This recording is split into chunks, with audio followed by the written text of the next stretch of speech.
أعوذ بالله من الشيطان الرجيم. بسم الله الرحمن الرحيم. إنا أعطيناك الكوثر فصل لربك وانحر إن شانئك هو الأبتر. سورہ کوثر کے بارے میں بات کچھ آپ کے سامنے کل آئی کہ یہ کیوں نازل ہوئی، اس کا پس منظر کیا ہے. اس کا پس منظر یہ ذکر کیا گیا ہے، مفسرین نے بیان فرمایا ہے کہ نبی اکرم صلی اللہ علیہ وسلم کی نرینہ اولاد بچپن میں ہی انتقال کر گئی تو مشرکین بہت خوشی مناتے تھے، منافقین بھی، کہ ان کا نام جب تک یہ ہیں تب تک لوگ ان کو جانیں گے، جب یہ دنیا سے چلے جائیں گے یعنی نبی اکرم صلی اللہ علیہ وسلم تو ان کا کوئی نام لیوا نہیں رہے گا، کیونکہ نسل جو چلتی ہے وہ اولاد سے چلتی ہے.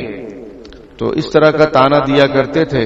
تو اللہ پاک نے یہ سورت نازل فرمائی. یہ سورہ کوثر ہے جو مکیہ ہے اور حضرت انس رضی اللہ تعالیٰ عنہ کی روایت کے مطابق یہ مدنیہ ہے. حضرت انس فرماتے ہیں کہ ایک مرتبہ نبی اکرم صلی اللہ علیہ وسلم ہمارے پاس تھے کہ اچانک آپ کو غشی طاری ہوئی، جو وحی آنے کا ایک سسٹم ہوتا تھا آپ صلی اللہ علیہ وسلم پر. تو اس کے بعد تھوڑی دیر کے بعد آپ مسکراتے ہوئے اٹھے اور فرمایا کہ اللہ تعالیٰ نے مجھ پر ایک سورت نازل فرمائی ہے. پھر آپ نے بسم اللہ الرحمن الرحیم پڑھ کر پوری سورہ کوثر تلاوت فرمائی. تو حضرت انس جو روایت نقل کر رہے ہیں وہ مدینے کی حالت کو بیان فرما رہے ہیں کہ مدینے میں اس طریقے سے یہ نازل ہوئی. تو اس لیے بعض مفسرین کا کہنا ہے کہ مکے میں بھی نازل ہوئی ہے اور نبی اکرم صلی اللہ علیہ وسلم کے دو بیٹے حضرت عبداللہ اور حضرت ابراہیم رضی اللہ تعالیٰ عنہما یہ ہجرت کے بعد پیدا ہوئے ہیں اور پھر انتقال کر گئے. تو منافقین نے، یہود و نصارہ نے وہاں پر تانا دیا ہوگا مدینے میں، تو اللہ پاک نے دوبارہ نازل فرما دی مدینے کے اندر، جس میں یہ بیان فرمایا گیا ہے. دو نعمتیں اس صورت میں نبی اکرم صلی اللہ علیہ وسلم کو عطا فرمائی گئی ہیں، دو خوشخبریاں اور دو احکام. اس صورت کے اندر اللہ پاک نے نبی اکرم صلی اللہ علیہ وسلم کو دو خوشخبریاں عطا فرمائی ہیں اور دو احکام عطا فرمائے ہیں. آپ کے واسطے سے پوری امت کے لیے وہ دو احکام قیامت تک جاری رہیں گے. یہ سورہ کوثر ہے. پورے قرآن میں سب سے چھوٹی سورت یہی ہے. پورے قرآن میں سب سے چھوٹی سورت یہی ہے. اس کے اندر 42 حروف ہیں. مفسرین فرماتے ہیں 42 ورڈز اس کے اندر ہیں. اتنی چھوٹی سورت ہے یہ، لیکن اس کے معانی اور اس میں نبی اکرم صلی اللہ علیہ وسلم کو ملنے والا جو پیغام ہے خوشخبری کا وہ بہت ہی اعلیٰ درجے کا ہے. اللہ تعالیٰ فرماتے ہیں انا اعطیناک الکوثر، اے نبی ہم نے آپ کو کوثر عطا فرمایا ہے. کوثر کیا ہے؟ حدیث شریف کے مطابق، حدیث شریف میں یہ اس کے بارے میں ذکر ہے کہ کوثر ایک نہر ہے جنت میں. کوثر جنت میں ایک نہر کا نام ہے جو شہد سے زیادہ میٹھی اور برف سے زیادہ ٹھنڈی ہوگی، اور اس کے دو پرنالے بنیں گے، ایک سونے کا اور ایک چاندی کا. ان پرنالوں کے ذریعے سے میدان محشر میں نبی اکرم صلی اللہ علیہ وسلم کے لیے ایک حوض بنایا جائے گا جو چورس اور چوکور ہوگا. وہ نہر کوثر کا جو پانی ہے وہ اس حوض میں گرے گا، ایک سونے کے پرنالے سے ایک چاندی کے پرنالے سے. حوض چھوٹا ہوتا ہے اور نہر بڑی ہوتی ہے، ندی بڑی ہوتی ہے. تو جنت کی نہر ہے یہ کوثر. نبی اکرم صلی اللہ علیہ وسلم کو قیامت کے دن حوض کی شکل میں عطا کی جائے گی. آپ صلی اللہ علیہ وسلم فرمایا کہ میری امت وہاں پر آئے گی اور میں اس کو وہاں پر جام کوثر پلاؤں گا. کیونکہ جب سب لوگ پیدا ہوں گے، جب سب لوگ دوبارہ زندہ کیے جائیں گے، وَنُفِخَ فِي الصُّورِ فَإِذَا هُمْ مِنَ الْأَجْدَاثِ إِلَىٰ رَبِّهِمْ يَنْسِلُونَ، کہ جب سور پھونکا جائے گا اور لوگ سور دو پھونکے جائیں گے، بعض روایتوں میں 3 پھونکے جائیں گے، 3 مرتبہ سور پھونکا جائے گا۔ ایک مرتبہ سور پھونکا جائے گا تو ساری چیز ٹوٹ پھوٹ کر فنا ہو جائے گی، سب مر جائیں گے۔ سمجھ میں آئی بات؟ دوبارہ سور جو پھونکا جائے گا تو اس میں سب زندہ ہو جائیں گے۔ اور بعض مفسر نے 3 سور کا بھی ذکر فرمایا ہے۔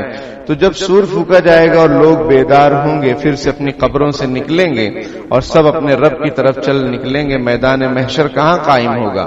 بعض لوگوں میں یہ غلط فہمی ہے کہ وہ میدان عرفات جو مکے میں ہے، جہاں حاجی وقوف عرفہ کرتے ہیں اور خوب دعائیں کرتے ہیں، وہ میدان محشر ہوگا۔ یہ غلط بات ہے، یہ غلط فہمی ہے۔ میدان محشر شام میں قائم ہوگا، سیریا میں، یہ حدیث شریف میں یہ بات موجود ہے۔ وہاں پر میدان محشر قائم ہوگا، ساری مخلوقات وہیں جمع ہو جائیں گی، جو جہاں کہیں کے بھی ہوں گے سب وہیں پہنچ جائیں گے، اللہ تعالیٰ سب کو پہنچا دیں گے۔ تو وہاں پر اللہ تعالیٰ نبی اکرم صلی اللہ علیہ وسلم کو حوض کوثر عطا فرمائیں گے۔ تو جب سب لوگ دوبارہ جب پیدا ہوں گے سور پھونکنے کی وجہ سے اور قبروں سے نکلیں گے تو ان کو پیاس کی شدت ہوگی، اور سورج بھی سوا نیزہ کے اوپر رہے گا۔ یہ آپ جانتے ہیں کہ سورج بہت قریب ہوگا میدان محشر میں، اس کی تپش کی وجہ سے لوگ پسینے میں شرابور ہوں گے اپنے اعمال کی وجہ سے۔ کوئی کمر تک پسینے میں ڈوبا ہوگا، کوئی جو ہے سینے تک، کوئی ناک تک، کوئی اس میں پورا ڈوبا ہوگا۔ کیوں؟ اس کے اعمال کی وجہ سے۔ جیسے اعمال ہوں گے ویسے لوگ پسینے میں شرابور ہوں گے۔ اب ظاہر سی بات ہے کہ ایسی سختی کے عالم میں پیاس لگنا واجبی بات ہے۔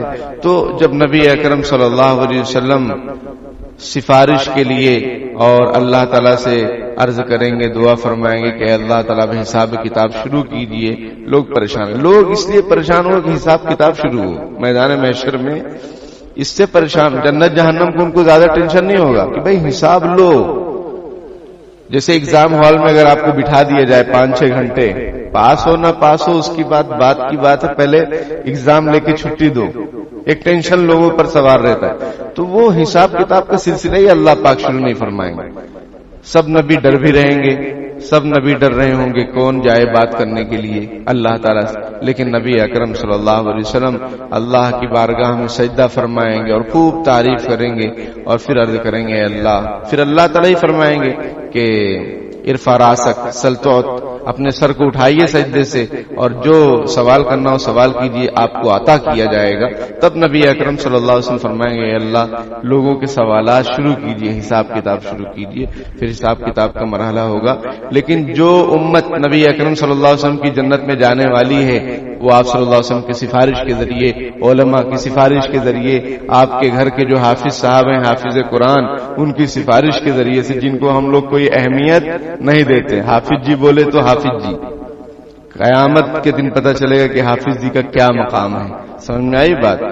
ہم ترسیں گے کہ کاش ہماری جو ہے یہ سفارش کر دیں تو ہمارا بیڑا پار ہو جائے، لیکن دنیا میں ہم نے اتنا ظلم و ستم ڈھائے ہوں گے، چاہے وہ امام کی شکل میں ہو چاہے مؤذن کی شکل میں ہو، ایک مستقل ٹاپک ہے، انشاءاللہ اس کو کبھی ذکر کریں گے۔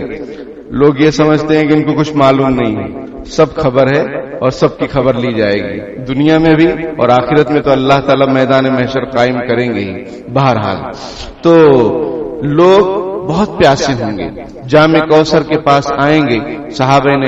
صحابہ اکرام نے سوال کیا اللہ کے رسول ہم کو آپ کیسے پہچانیں گے؟ بہت ساری امت ہوگی، ہم کو کیسے پہچانیں گے؟ نبی اکرم صلی اللہ علیہ وسلم نے ارشاد فرمایا کہ میں اپنی امت کو ہی حوض کوثر سے پینے دوں گا اور پلاؤں گا، دوسری جو امت رہیں گی میں ان کو وہاں سے ہٹا دوں گا، دوسرے لوگوں کو۔ تو صحابہ نے کہا کہ کیسے پہچانیں گے؟ حضور صلی اللہ علیہ وسلم نے ارشاد فرمایا کہ جو تم وضو کرتے ہو، وضو کی برکت سے تمہارے وہ اعضائے وضو روشن ہوں گے، چہرہ روشن ہوگا، دونوں ہاتھ روشن ہوں گے اور پیر روشن ہوں گے، تو میں سمجھ جاؤں گا کہ یہ میری امت ہے، اور پھر میں وہاں ان کو جامع کوثر پلاؤں گا۔ یہ ایسا پانی ہوگا کہ جو شہد سے زیادہ میٹھا اور برف سے زیادہ ٹھنڈا، اس کے پینے کے بعد کبھی دوبارہ پیاس نہیں لگے گی، اس کو پینے کے بعد کبھی دوبارہ پیاس نہیں لگے گی۔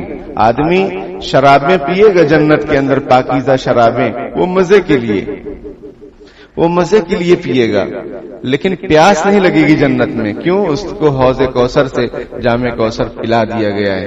ایک مطلب کوثر کا یہ ہے انا اعطینا کل کوثر، اے نبی ہم نے آپ کو کوثر جو ایک حوض کا نام ہے وہ ہم نے آپ کو عطا کیا ہے.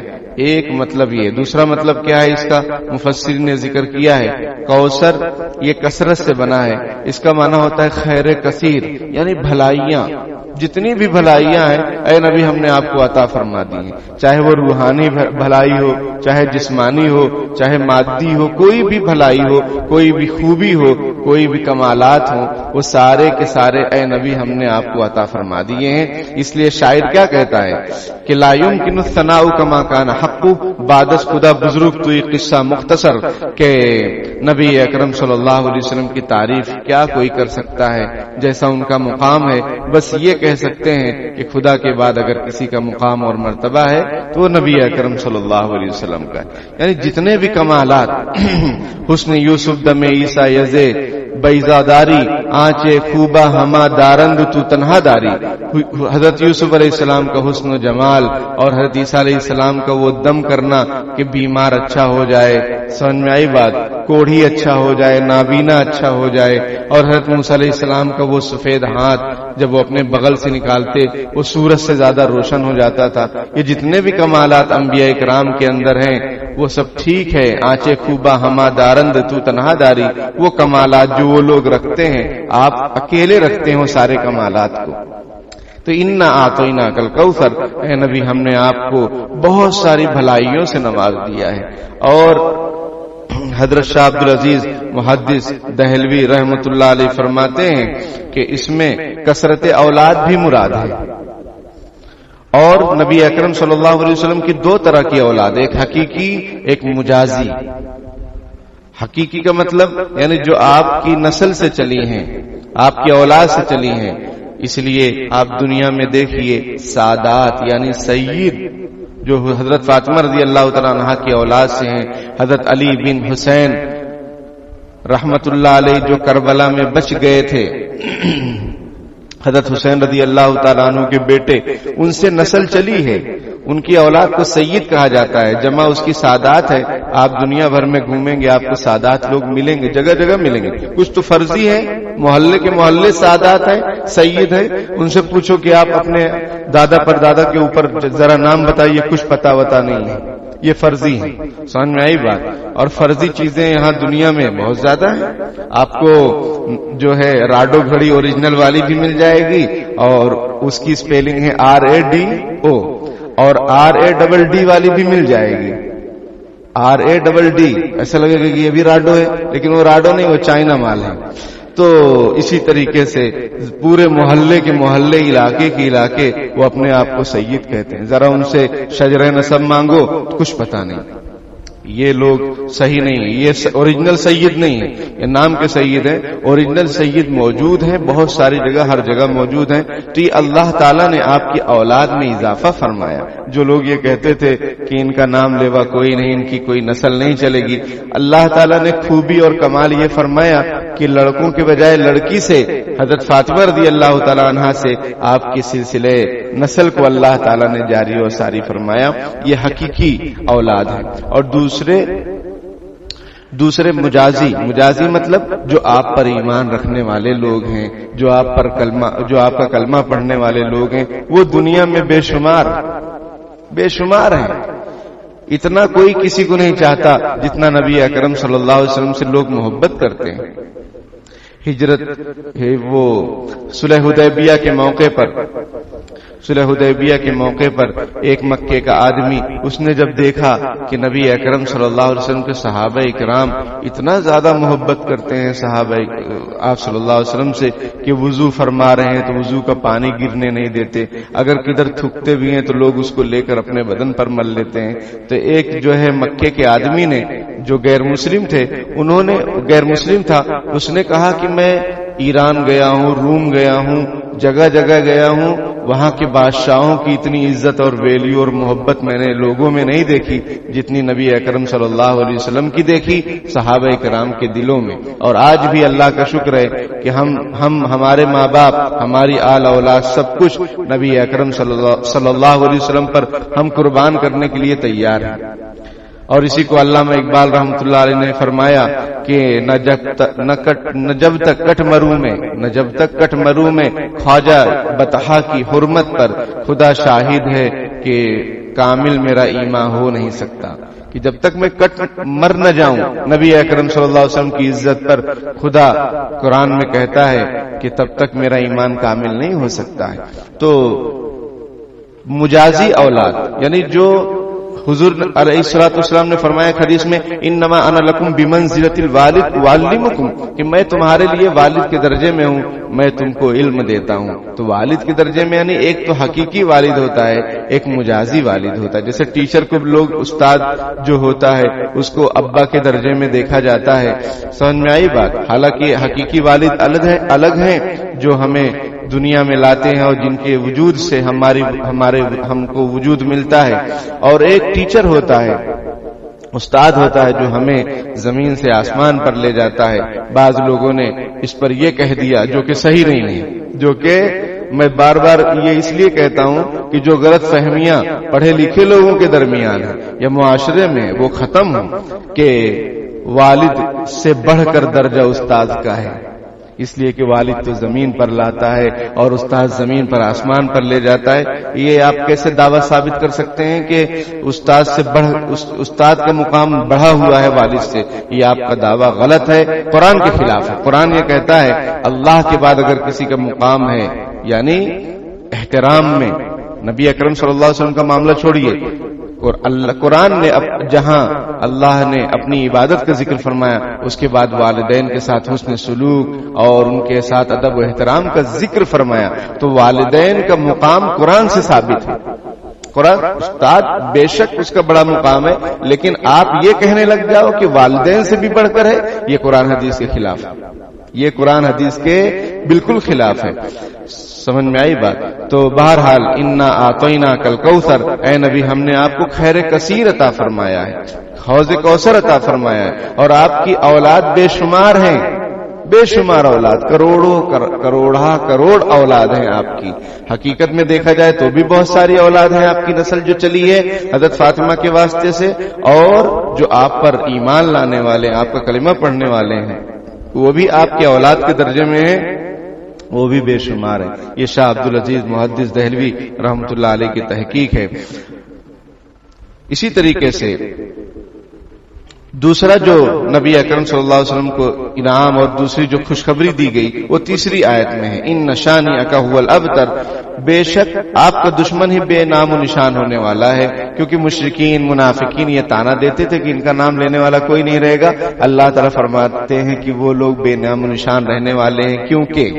کیونکہ ان کا آج کوئی بھی مسلمان اپنے بچوں کا نام ابو لہب نہیں رکھتا، اتبا نہیں رکھتا، سمجھ میں آئی بات؟ امیہ بن خلف نہیں رکھتا، یہ سب نام عاص نہیں رکھتا، سمجھ رہے ہیں؟ لیکن عرب ایک ارب سے زائد انسانوں کی جو آبادی ہے اس میں کروڑوں انسان ایسے آپ کو مل جائیں گے جو نبی اکرم صلی اللہ علیہ وسلم کے نام پر اپنا نام رکھتے ہیں، محمد رکھتے ہیں، احمد رکھتے ہیں۔ سمجھ میں آئی بات؟ سروے کیا گیا کہ سب سے زیادہ کون سا نام رکھا جاتا ہے، تو سب سے زیادہ نام محمد اور احمد رکھا جاتا ہے پوری دنیا میں۔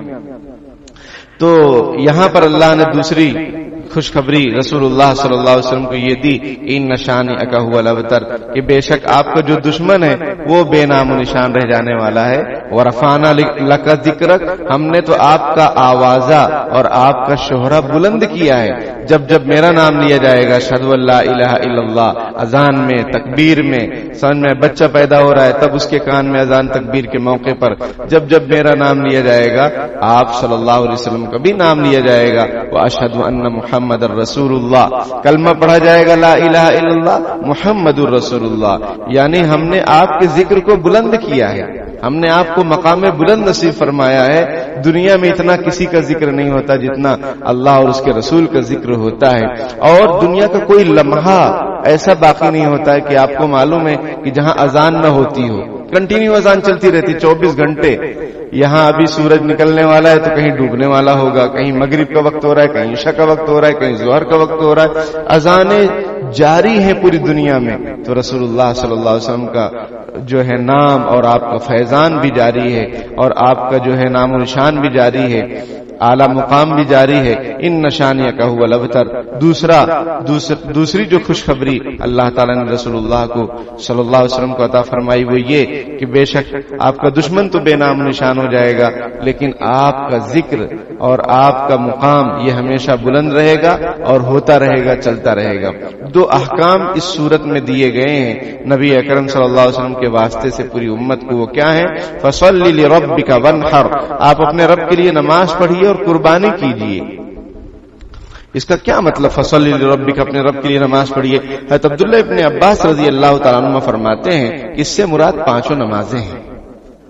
ابھی اوپر آیا کہ حضور ہم کو کیسے پہچانیں گے؟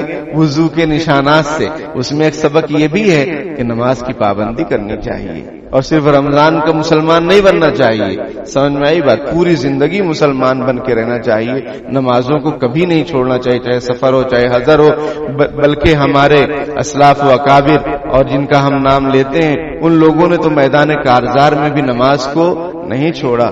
سمجھ میں آئی بات؟ ہمارے نبی نے, صحابہ کرام نے, حضرت حسین رضی اللہ تعالیٰ عنہ نے, جو کوئی بھی ہیں, تو یہ ان لوگوں نے نماز میدان کارزار میں بھی نہیں چھوڑی. تو ہمیں اپنے گھر پر جو ہے رہتے ہوئے, اپنے مقام پر رہتے ہوئے سفر حضر میں نمازوں کو نہیں چھوڑنا چاہیے, کیونکہ جب نماز پڑھیں گے تو وضو بھی کرنا فرض ہوتا ہے, اور وضو کے نشانات سے نبی اکرم صلی اللہ علیہ وسلم کل قیامت کے دن ہم کو پہچانیں گے. تو وضو جب کریں گے تب پہچانیں گے, اور وضو نہیں کریں گے تو کیسے پہچانیں گے؟ اس لیے نمازوں کا بہت اہتمام ہونا چاہیے. یہاں حضرت عبداللہ ابن عباس فرماتے ہیں رضی اللہ تعالیٰ عنہما کہ یہاں 5 نمازیں مراد ہیں, کہ بھائی 5 نمازیں پڑھیے اور ونحر قربانی کیجیے.